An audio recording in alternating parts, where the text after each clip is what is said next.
Pertama-tama mungkin terkait dengan kegiatan ini, kami atas nama pribadi dan kedinasan menyampaikan apresiasi penghargaan pada Pak Kepala Sekolah dengan segenap jajarannya atas terselenggaranya kegiatan ini. Kemudian juga kepada calon wisudawan, ya, kami ucapkan juga selamat atas kerja kerasnya sehingga sampai di penghujung proses mengikuti kegiatan lulusan ini. Kaitan dengan karakteristik kegiatan ini tadi disampaikan, ini cukup unik, ya. Ada dua, mungkin dari karakteristiknya ada dua ruang lingkup atau dua aspek yang memang kami lihat cukup unik, Pak, keunggulan. Pertama dari sisi tujuan, mungkin poin pentingnya kami dapat menangkap bahwa memang seremonial ini makna pentingnya adalah penanaman dimensi sikap, rasa bangga, ya, kemudian kebanggaan, kemudian muncul juga sesuai tema, saya lihat optimisme, bangga kita sudah menyelesaikan seluruh kerja keras kita selama 3 tahun di SMK Bina Informatika ini dan segenap dinamikanya, ya, suka dukanya. Kemudian dari kebanggaan itu mudah-mudahan itu menjadi optimisme, dan dari optimisme itulah nanti lahir motivasi. Itu yang sebetulnya yang paling penting. Salah satu kunci persalinan adalah motivasi, ya. Jadi terkait dengan konteks kegiatan ini kami mengapresiasi, Pak. Jadi mudah-mudahan walaupun dilaksanakan secara virtual tidak mengurangi arti darinya tujuan pelaksanaan kegiatan terkait dengan penanaman tadi dimensi sikap, rasa kebanggaan.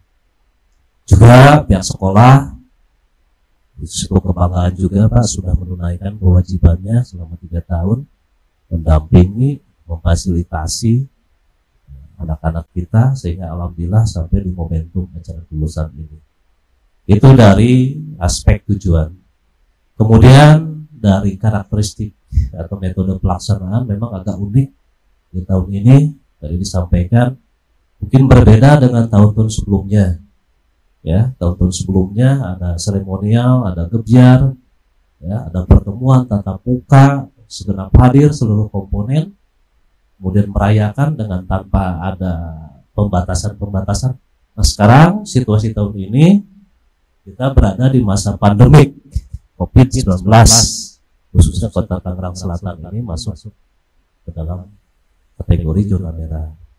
Oleh karenanya sisi metode ada penyesuaian, pelaksanaannya tetap kontennya tetap, cuma mungkin dari sisi metode, kalau biasanya mungkin kita sebut luring, Pak, ya, sekarang istilahnya daring, gitu, dalam jaringan sifatnya virtual. Dan kami izin sudah laporkan juga tadi ke Pak Kadis WA, saya melaporkan posisi bahwa hari ini menghadiri acara pelepasan di SMK Bintaro, dan beliau titip amanat, titip salam hormat buat kepala sekolah dan segenap jajarannya. Nah, itu Bapak, Ibu, kaitan dengan karakteristik kegiatan. Kemudian terkait dengan konteks atau tema kegiatan ini, ya, judulnya ini cukup menarik.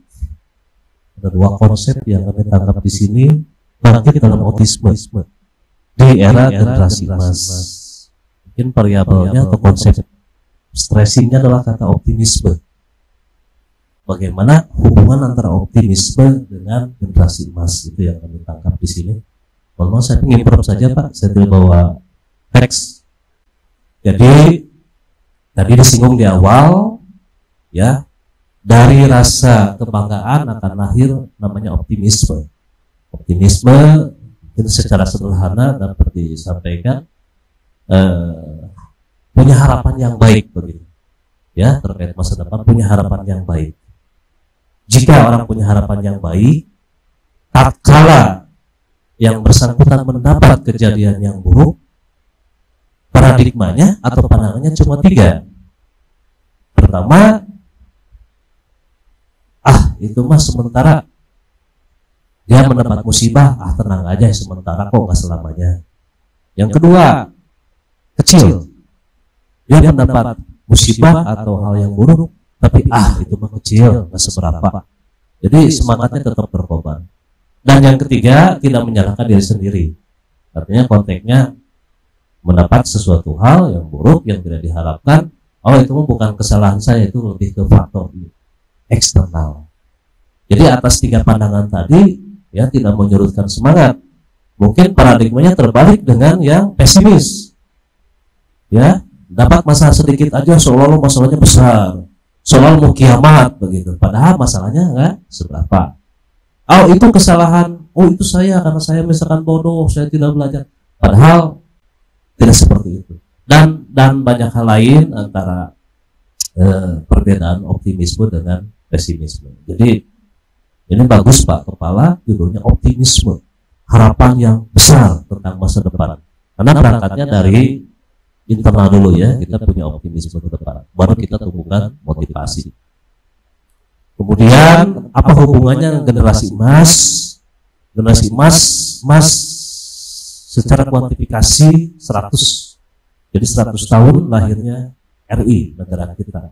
Kalau 1945 berarti jatuhnya di 2045. 100 tahun Indonesia berdiri, maka disebut dengan generasi emas. Seperti apa karakteristiknya? Yang jelas harapannya adalah Indonesia yang maju, berdaya saing, dan sejahtera. Itu sebetulnya intinya. Baik, hadirin yang berbahagia, tadi telah kami sampaikan sesuai dengan konteks atau tema acara ini, optimisme, ya, nyongsong era generasi emas. Jadi harapan kita semua bahwa generasi muda kita, khususnya kelulusan ini, bisa menjadi generasi emas. Bagaimana caranya bisa menjadi generasi emas? Tadi di samping ada nilai optimisme, ya, kita juga atau adik-adik juga para lulusan perlu ya mempersiapkan diri dengan berbagai kompetensi. Tadi Pak Kepala sudah menyampaikan, ya, kalau kita ringkas di samping optimis plus saya menyebutnya 3K, ada 3 kompetensi, ya, atau kemampuan, ya, dimensi sikap kemampuan yang dimiliki oleh para lulusan kita ya menghadapi era generasi emas. Yang pertama ini aspek karakter, ya, karakter terbagi 2, ada yang sifatnya pribadi atau mungkin kita sebut akhlak, dan yang kedua kaitan dengan dimensi pekerjaan. Jadi karakter, ada karakter yang sifatnya ke akhlak, ada juga yang kaitan dengan pekerjaan gitu ya, atau profesionalisme. Itu dua-duanya harus berjalan seiring. Ya, contohnya akhlak jujur, kemudian kaitan kinerjanya disiplin, jujur dan disiplin. Itu tidak bisa dipisahkan. Nah, bagaimana jika jujur tapi tidak disiplin? Itu hasilnya kurang baik. Atau disiplin, tanggung jawab tapi tidak jujur, sama aja. Jadi ada yang lebih ke karakter moral, ada juga yang karakter kinerja. Kinerja contohnya tanggung jawab, disiplin, ya, dan lain-lain. Mungkin bisa adik-adik ya sudah dapatkan materi tentang pendidikan karakter. Kemudian yang kedua, kompetensi, mungkin di kurikulum ke-13 sudah familiar kita mendengarnya dengan istilah 4K. Kritis, kemudian kreatif, komunikatif, dengan kolaboratif. Kritis artinya memandang sesuatu, mengambil keputusan secara ilmiah berdasarkan ilmu pengetahuan. Jadi tidak cepat termakan isu-isu atau hoax. Ya, dengan era digitalisasi ini, informasi sangat mudah ya kita dapatkan, tetapi dengan filter tadi ya, pemikiran yang kritis atas dalil-dalil keilmuan, kita bisa menyaring, memfilter mana informasi yang bisa dipertanggungjawabkan, mana yang tidak. Itu yang kita maksud kritis. Kemudian kreatif. Nah, itu kreatif ini kunci utama juga ya, kreativitas. Satu kelebihan manusia yang tidak bisa dilewati atau disaingi oleh robot. Apa? Kreativitas. Robot nggak punya, robot diprogram, ya, tapi dia nggak punya kreativitas. Jadi secepat apapun kekuatannya tidak akan satu mengalahkan manusia kaitan kreativitas. Nah, itu tolong dipertahankan kreativitas. Walaupun sekarang muncul namanya AI, ya, artificial intelligence, kecerdasan buatan. Jadi namanya kecerdasan buatan, ya sekarang Pak Kepala mungkin kita sudah bergeser lagi, bukan revolusi 4.0 lagi, tapi sudah 5. Ujungnya memang humanisme. Robot diciptakan untuk melayani manusia. Ya, fenomenanya terjadi di Jepang dengan SDM terbatas, jumlahnya sementara, mohon maaf, usia lansianya lebih banyak dibandingkan usia produktif. Sehingga siapa yang akan ngurus? Ya, jadi antara jumlah yang muda dengan yang tua lebih banyak yang tua, siapa yang akan mengurus? Mereka belum bisa mengurus diri sendiri. Diciptakanlah robot yang punya sifat humanis, kemanusiaan. Itu ujung-ujungnya tetap balik lagi ke kita. Walaupun ditanamkan memori tentang kemanusiaan, tetap bukan bersaing kita, tapi untuk melayani kita. Itu mungkin tahapannya sudah revolusi 5.0. Kita fenomenanya sekarang masih 4.0. Karakteristiknya apa? Penggunaan internet.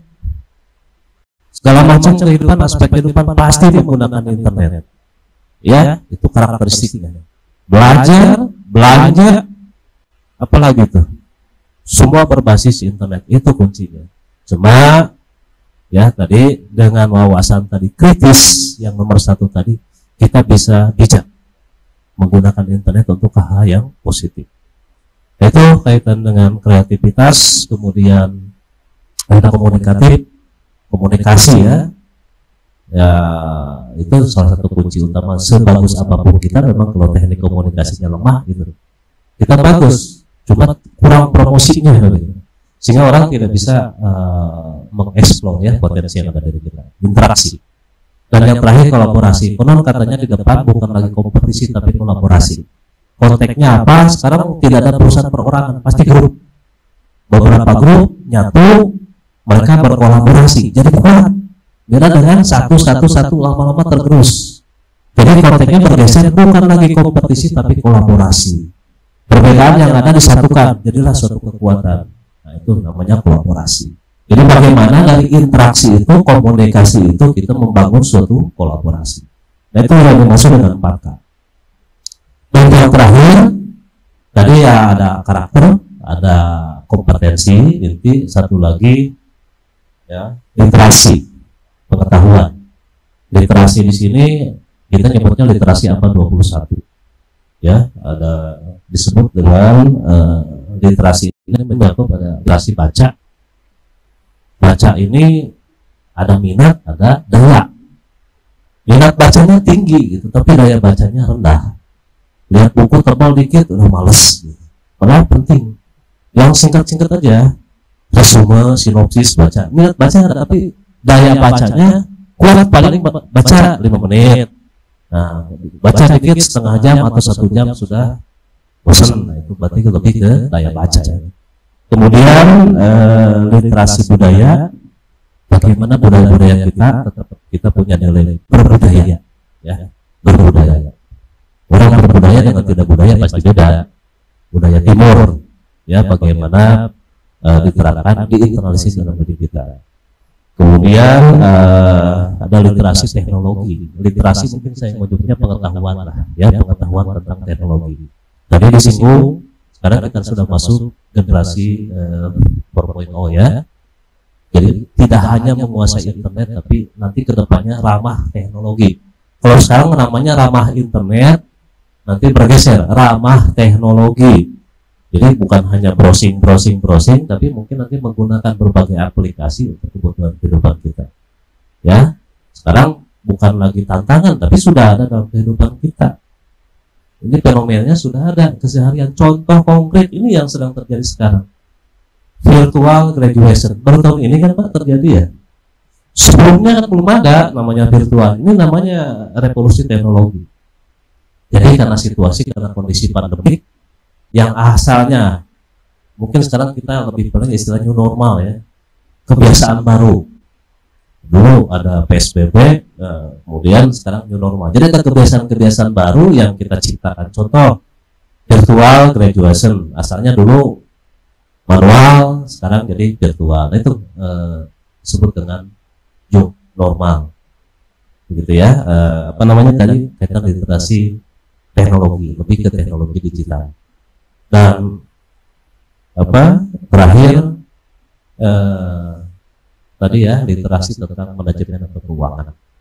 Mungkin adik-adik tadi Pak Kepala menyampaikan ada yang memang melanjutkan, ada juga yang mungkin punya minat bakat untuk berwirausaha. Silakan saja ya, bicara konteks ketenaga kerjaan, adik-adik sekarang usianya sudah 15 tahun, berarti sudah masuk angkatan kerja. Angkatan kerja apa? Usia produktif dihitung dari mulai 15 tahun ke atas, jadi sudah bisa mencari pekerjaan. Ada juga adik-adik kuliah, berarti bukan angkatan kerja ya, menunda sementara sifatnya ya, untuk memperbaiki tadi ya kompetensinya. Nah itu beberapa hal yang kami sampaikan. Jadi intinya Pak Kepala, Bapak Ibu hadirin, kami mengapresiasi atas terselenggaranya kegiatan ini dan temanya juga bagus. Ini kita bicara optimisme menyongsong generasi emas tahun 2045. Jadi kuncinya atau kesimpulannya yang dapat kami sampaikan dari poin pentingnya adalah optimisme, kemudian karakter yang baik, kompetensi akademik, dan literasi teknologi adalah kunci sukses mewujudkan generasi emas 2045. Demikian mungkin yang dapat kami sampaikan. Sekali lagi mohon maaf kalau ada kata yang kurang berkenan. Demikian saya tutup. Wassalamualaikum warahmatullahi wabarakatuh.